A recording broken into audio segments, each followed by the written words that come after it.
కలుగాక. ప్రభువైన యేసుక్రీస్తునామములో మీ అందరికీ శుభము తెలియజేస్తున్నాను. ఈరోజు దేవుని యొక్క వాగ్దానం చదువుకుందాం. యెషయా గ్రంథము 2వ అధ్యాయము 17వ వచనం. మనుషుల గర్వము తగ్గించబడును. ప్రియులారా, ఈ లోకములో ఆత్మీయులైన మనకి పాపములో ఇదొక పాపము, గర్వము. గర్వము ఎవరిలో ఉంటుందో వారి జీవితంలో పతనం స్టార్ట్ అవుతుంది. గర్వం ఎవరిలో ప్రారంభమవుతుందో వారికి ముందు నాశనం నడుస్తుంది. ఒకవేళ నీ జీవితము దీనస్థితిలో ఉన్నప్పుడు నా ప్రభువు నిన్ను లేవనెత్తి నిన్ను రక్షించి నీకు ఒక మంచి ఉద్యోగం నుంచి, మంచి భార్య నుంచి, మంచి పిల్లల్నిచ్చాడేమో, ఒక ఉన్నతమైన స్థితిలో నిన్ను పెట్టాడేమో. ప్రియ సహోదరి, దేవుడు నీకు ఒక చక్కటి ఫ్లాట్ ఇచ్చి, మంచి ఇల్లు కట్టించి, ఓ చక్కటి కుటుంబాన్ని దేవుడు ఇచ్చాడేమో. అన్ని పొందుకున్న నీవు ఈరోజు లోపల గర్విస్తున్నాయేమో.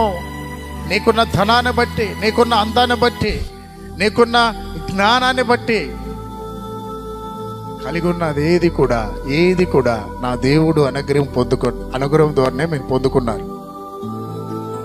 కాబట్టి ఒకవేళ నువ్వు చదువుకొని ఉన్నతమైన స్థితికి, ఒకవేళ బయట దేశంలో మంచి లక్షల జీతం తీస్తున్నచ్చు, కానీ నీ మొదటి స్థితి మర్చిపోవద్దు.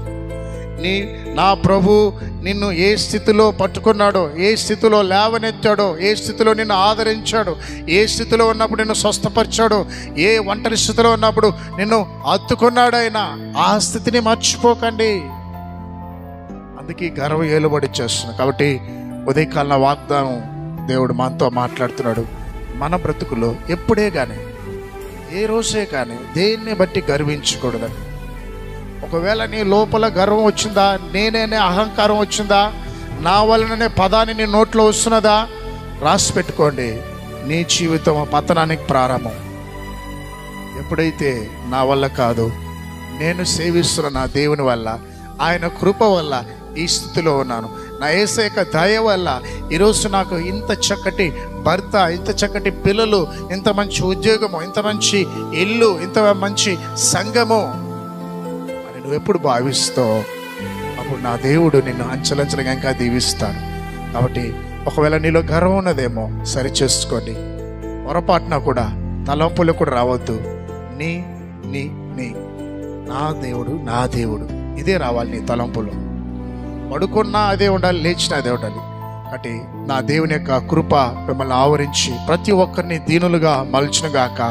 ప్రార్థించేద్దాం. తండ్రి, ఈరోజు మాతో మాట్లాడినందుకు స్తోత్రాలు. ప్రాముఖ్యంగా నా ప్రభా, బయట దేశంలో ఉన్నటువంటి అమెరికా నా ప్రభా, లండన్ అయినా, ఇంకా దుబాయ్, మస్కెట్ నా ప్రభా, ఇంకా ఏ దేశాల్లో మా తెలుగు ప్రజలు ఉన్నారో వారందరినీ రక్షించండి. వారందరికీ మీరు తోడునండి.